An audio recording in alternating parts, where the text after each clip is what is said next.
5 তারিখে শেখ হাসিনা পালিয়ে যাওয়ার পরপরই এই দেশে বিভিন্ন জায়গাতে হিন্দুদের উপর হামলা হয়েছে। বিশেষত যেসব হিন্দুরা আওয়ামী রাজনীতির সঙ্গে যুক্ত, আওয়ামী লীগের নেতা বা কর্মী, সেই সবগুলো প্রথম দিনে।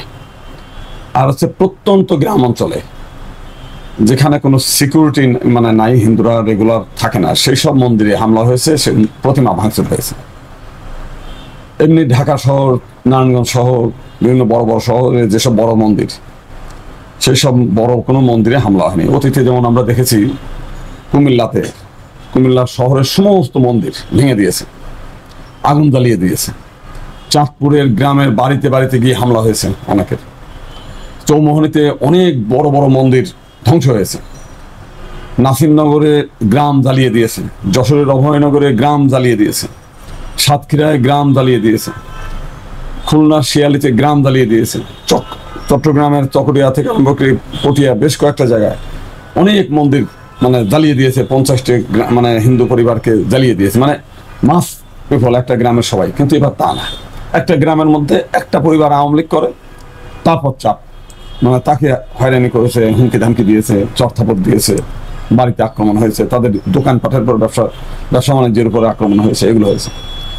পরে এরপরে যখন হলো যে যখন দেখলো পরিস্থিতি, পুলিশ নাই, প্রশাসন নাই, তখন অনেক হিন্দু বাড়িতে চাঁদা দাবির ঘটনা ঘটেছে।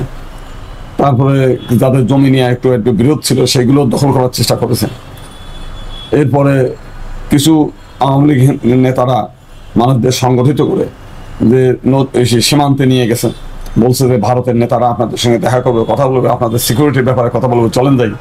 বর্ডারে নিয়ে মূলত হচ্ছে ওখানে যারা ভিডিও করা, তারা ভিডিও টিডিও করেছে, করার পর তাদেরকে বিদায় করে দিয়েছে। তো এই যে বিষয়গুলো, এই বিষয়গুলোর ক্ষেত্রে ইসকনের একটা মন্দির পুড়েছে, হচ্ছে মানে পুরানোর ঘটনা একটা, সেটা হচ্ছে ইসকনের একটা মন্দির, সেটা হলো আপনার মেহেরপুর। এটাও তাদের হচ্ছে কোনো স্থায়ী কোনো মন্দির না, একটা ভাড়া বাড়িতে মন্দির ছিল, সেটা বাড়ি পুড়িয়ে দিয়েছে, সেই পুরানো হিসেবে তার মন্দিরে পড়ছে। আর তাছাড়া বিভিন্ন জায়গায় ছোটখাটো মন্দির টন্দিরগুলো হামলা হয়েছে, ভাঙচুর হয়েছে, এগুলো হয়েছে।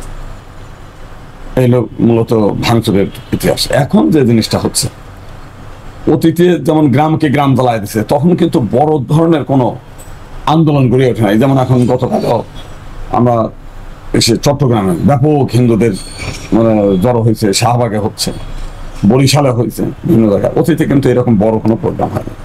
প্রতিবাদ মূলত হচ্ছে যে এই ক্ষেত্রে যে জিনিসটা হচ্ছে, আওয়ামী লীগ ইনফ্লুয়েন্স করছে সামনে আনার জন্য মানুষদেরকে। কেন করছে? কারণটা হচ্ছে তারা রাস্তায় নামতে পারতেছে না, বেশির দিকে কোনো দেশে পালিয়েও যেতে পারছে না। সেই অবস্থায় তারা ইনফ্লুয়েন্স করে এই সমস্ত বড় বড় এগুলো করছে। ভালো, তারা জড়ো করছে, হিন্দুদের এক জায়গায় দাবি দেওয়া করছে, সেসব বিষয়গুলো আমরা অ্যাপ্রিসিয়েট করি। কিন্তু ভিতরে যে জিনিসটা হচ্ছে, যেটা আমরা ভারতীয় কিছু মিডিয়ার মাধ্যমে আমরা জানতে পারছি, এমনকি জয়ের কথার মধ্য দিয়ে জয় বলতে চাচ্ছিল প্রথমে তার মা রাজনীতি করবে না। এরপরে কয়েকদিন বললো যে মা, মানে যখন দেখা গেল যে আপনার আমেরিকা ভিসা ক্যান্সেল করলো, ব্রিটেন তাকে নিতে চাচ্ছে না, বেলজিয়াম নিচ্ছে না, পৃথিবীর কোনো ইউরোপীয় ইউনিয়ন নিতে চাচ্ছে না, এমনকি সৌদি আরবের কথা শুনলাম সেখানে আশ্রয় প্রার্থী হচ্ছে, তারাও যখন নিল না, তখন ভারত তো তাকে রাখবে না। ভারত তো আর একটা ক্রাইসিসে পড়বে এই মোমেন্টে। যে কারণে ভারতীয় কিছু যারা আছে তারা এখানে ঠেলে দিতে চায়। সেইটার একটা পরিবেশ তৈরি করার জন্য বাংলাদেশে যে শেখ হাসিনাকে ফেরত আনতে চাই। শেখ হাসিনা এখনো প্রধান, জয় শেখ বলছে শেখ হাসিনা এখনো প্রধানমন্ত্রী, সে বলছে পদত্যাগ করছে আগে, এখন আর পদত্যাগের কথা বলছে না। শেখ হাসিনা এখনো প্রধানমন্ত্রী, সে দেশে আসবে। মানে এই দেশে আসার জন্য একটা প্ল্যাটফর্ম তৈরি করার জন্য হিন্দুদেরকে সামনে ব্যবহার করতেছে। এবং এর ফলাফলে আমরা যেটা আশঙ্কা করছি সেটা হচ্ছে যে এই তার প্ল্যাটফর্ম তৈরি করার জন্য তারাই হিন্দুদের উপরে ব্যাপকভাবে হামলা করবে। রাতের অন্ধকারে তারাই হিন্দুদের মানে বাড়ি ঘরে আগুন ধরায় বলবে, যেটা অলরেডি জয় বলে ফেলছে, যে একমাত্র শেখ হাসিনা থাকলে হিন্দুরা বাঁচবে, নাহলে বাঁচবে না। তার মানে হিন্দুদেরকে হুলিয়ে দিচ্ছে ভারতীয় কিছু মিডিয়া এবং ভারতীয় কিছু যারা এই কাজগুলো করছেন, এবং একই সঙ্গে আওয়ামী লীগের এরা। গতকাল আমরা মুন্সিগঞ্জে সিরাজ যেখানে একটা মন্দিরে বোমা হামলা করেছে, সেখানে হাতে নাতে তাদের ধরা পড়ছে 3 জন। পরে দেখা গেলো তারা সবই আওয়ামী লীগের কর্মী। আমরা এক জায়গাতে আপনার একটু দেখাই, এইটা হচ্ছে একটা হচ্ছে বিএনপির কর্মী, বিএনপির খালেদা জিয়া। তো সে বলছে যে না, মানে ধরা পড়ার পরে সে জানা গেছে যে এক আওয়ামী লীগ নেতা তাকে পাঠাইছে।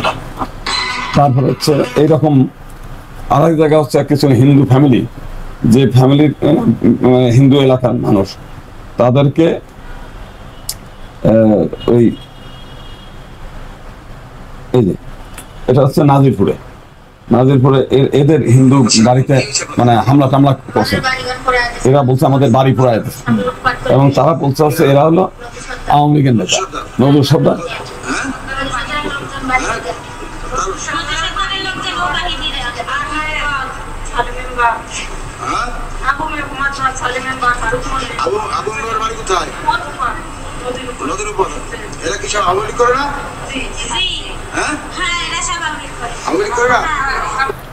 তার মানে বিষয়টা হচ্ছে আমরা যেটা আশঙ্কা করতেছিলাম বাস্তবতা হচ্ছে এই।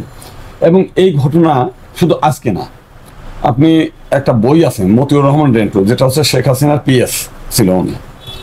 উনি 92 সালে যখন ভারতে বাবরি মসজিদকে কেন্দ্র করে ঘটনা ঘটে, সেই সময় উনি প্রতিদিন ডায়েরি লিখতেন। ওই সময় আমরাও লিখতাম, আমরাও ডায়েরি প্রতিদিন। এখন আর মানুষের ডায়েরি চর্চা করে না, প্রতিদিন কি ঘটনা ঘটে আমরা রাতের বেলায় লিখতাম। আর সেই ডায়েরির মধ্যে উনি লিখছে যে আজকে আমার যে কাজ সেটা হচ্ছে যে যখন ভারতে বাবরি মসজিদ নিয়ে হামলা হলো, আমাকে ডাকলো মাননীয় মানে বিরোধী দলের নেত্রী বঙ্গবন্ধু কন্যা শেখ হাসিনা, ডেকে বঙ্গবন্ধু ভবনের লাইব্রেরি রুমে ডেকে বললো যে তুমি সারা বাংলাদেশে, সারা দেশে হিন্দু মুসলিম রায়ট লাগিয়ে দাও।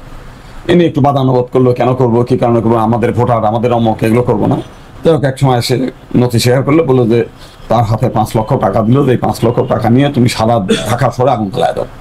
সে বললো যে আমি প্রথমে ঢাকা বিশ্ববিদ্যালয়ের শিববাড়ি, বুড়ো শিববাড়ি মন্দিরে গেলাম, ওখান থেকে ঢাকেশ্বরী মন্দিরে গেলাম, ওখানে রামকৃষ্ণ মিশনে গেলাম, সব জায়গায় এক এক করে আগুন ধরাই দিলাম, এবং পুরাতন ঢাকা সব জায়গায় আগুন ধরাই দিয়ে ফিরে আসলাম। ফিরে এসে তখন তাকে সফল সংবাদ দিলাম। সে খুব খুশি হয়ে বললো যে তুমি হলো অরিজিনাল ছেলে, তোমাকে আগামীবার কাশিয়ানের মানে এমপি বানাবো।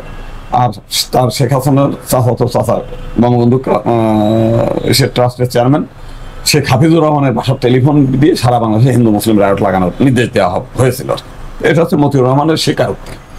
অন্যান্য কথার মধ্যে ওই হিন্দু বিষয়ে ওই 3টা পাতা আছে আর কি। এতে বোঝা যাচ্ছে যে এই যে এর আগে যখন কুমিল্লায় হামলা হলো, কুমিল্লার প্রত্যেকটি মন্দির ভাঙচুর করেছে, সব লুটপাট করেছে। আমরা গিয়ে অ্যাস্ট্রোনিস্ট, সেই ঘটনার পরবর্তীকালে আমরা জানা গেল যে ওখানকার এমপি বাহার সাহেব টোটালটা কন্ট্রোল করেছে, এবং সেটা নিয়ে আমরা প্রকাশ্যে বলেছি, সেটা নিয়ে কোনো পুলিশ তদন্ত করে নাই, সেই এখনো পর্যন্ত সেটা কোনো বিচার হয়নি। এবং শুধু তাই না, এখানে আমরা নাসিরনগরও তাই দেখছি যে আওয়ামী লীগের নেতা কর্মীরা, রামুর ঘটনাও সেখানে বৌদ্ধ নেতারা আওয়ামী লীগকে দোষারোপ করেছেন।